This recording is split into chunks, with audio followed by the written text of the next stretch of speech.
7 दिन में क्या हो पाता है। तो 11वें स्कंद में पूरा 31 अध्याय मुक्ति स्कंद जो पुराण का 10 लक्षण है ना, 9वां लक्षण है उसमें। तो इसलिए उसमें 31 अध्याय है। प्रारंभ के 5 अध्यायों में जो ऋषियों का संवाद है, अद्भुत संवाद है, तो उसमें उन्होंने बताया है।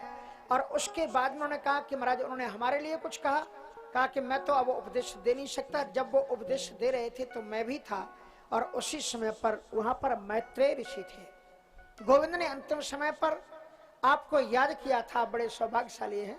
और वो मैत्रेय ऋषि से कह गए हैं कि आपके पास में जब विदुर जी आए तो उन्हें आप हमारा ये कहा हुआ तत्व ज्ञान दे करके आप उन्हें निश्चिंत कर देना।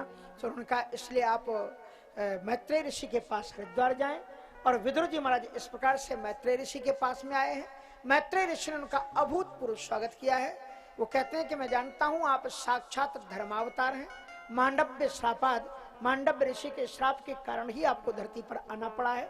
और आपको मैं बता दूं, श्री विदुर जी महाराज ने केवल एक प्रश्न बड़ा महत्वपूर्ण, सभी प्रश्न महत्वपूर्ण है, पर वो प्रश्न हम सबका है। सुखाय कर्माणि करोति लोको न तैः सुखम बान्यदुपारमंबा विंदेति भूयस तत एव दुःखम यदत्र युक्तम भगवान वदेन्ना।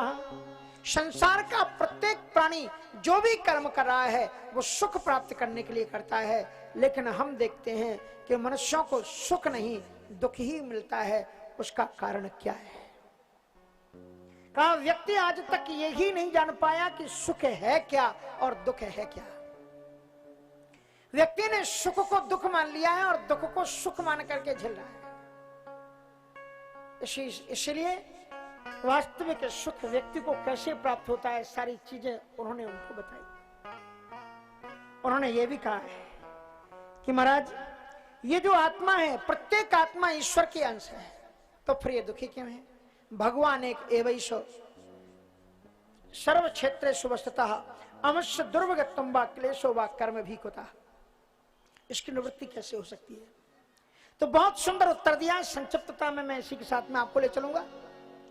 अशेष संक्लेश शमं विधत्ते, अशेष संक्लेश शमं विधत्ते, गुणानुवाद श्रवणं मुरारे, गुणानुवाद श्रवणं मुरारे, कुतः पुनस्तत् चरणारविन्द, कुतः पुनस्तत् चरणारविन्द, पराग सेवा रतिरात्मन,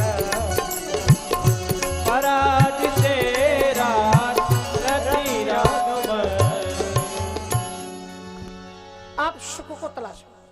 किसी भी व्यक्ति से पूछो तुम क्या चाहते हो, तुलसीदास जी ने कहा सुख चाहे मूढ़ न धर्म रहता।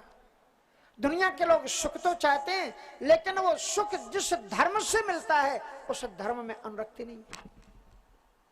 कथा इतने पास होगी, लेकिन कहेंगे 1 घंटे बाद जाएंगे। कथा तो अभी 7 दिन चलेगी, अभी तो दूसरा ही दिन हुआ है। जिस दिन कृष्ण जी का जन्म होगा, डम डम डीगा डीगा होगा, उसी दिन से शुरू करेंगे। हाँ, इसलिए कथा तो इतनी महत्वपूर्ण है, पहले ही दिन से बड़ी श्रद्धा और भक्ति के साथ में। और आपको 10 गुना अधिक फल लेना हो तो और दूसरों को भी लेकर के आओ। कथा महारानी आपका स्वागत ना करें, आप कथा महारानी का स्वागत करो। किसी का स्वागत करोगे तो आप पहले ही पहुंचोगे ना, उसके आने के पहले। तो कथा महारानी जी जब उतरे तो उसके पहले आप पहुंचो। श्रीमद् भागवत में कहते हैं कि अगर किसी से पूछो क्या चाहिए, बोले सुख चाहिए। फिर पूछो कहाँ कहाँ चाहिए, बोले everywhere, we want everywhere happiness, चारों तरफ हमें सुख चाहिए। कितना चाहिए का एंडलेस, कितना सुख चाहिए का अनंत, कभी समाप्त ना होता। कहाँ कहाँ, सभी जगह, सभी में अनंत ऐसा सुख चाहिए। और ऐसा सुख जो सभी जगह हो, एंडलेस हो और अनंत हो, अपार हो। ऐसा सुख आप उन वस्तुओं में तलाश रहे हो जो एंडलेस नहीं है, जो खत्म होने वाली है, क्षणिक है। ऐसा सुख जो सब जगह विद्यमान हो, ऐसा सुख जो कभी खत्म ना हो, तो ऐसा सुख जो अथाह हो, अस्पृश्य हो। ऐसे सुख का एक ही नाम है ईश्वर। इसलिए कहा गया सो सुख धाम राम अस नामा अखिल लोकदायक विश्रामा। और ये सुख आपको कौन दे सकता है? केवल कथा दे सकती है, कथा के अलावा कहीं नहीं मिल सकता। क्योंकि अशेष संक्लेश समम विधत्ते गुणानुवाद श्रवणम मुरारी। आप सब कुछ छोड़ करके नंदनंदन भगवान श्याम सुंदर की कथा में आ जाओ। तुम्हारे जीवन के जितने भी क्लेश हैं, ये कथा गारंटी के साथ में उन सारे क्लेशों को नष्ट कर देती है और जीवन को सुखमय बना देती है। कुतः पुनस्तत् चरणारविंदो पराग सेवा रतिरात्म लब्धा।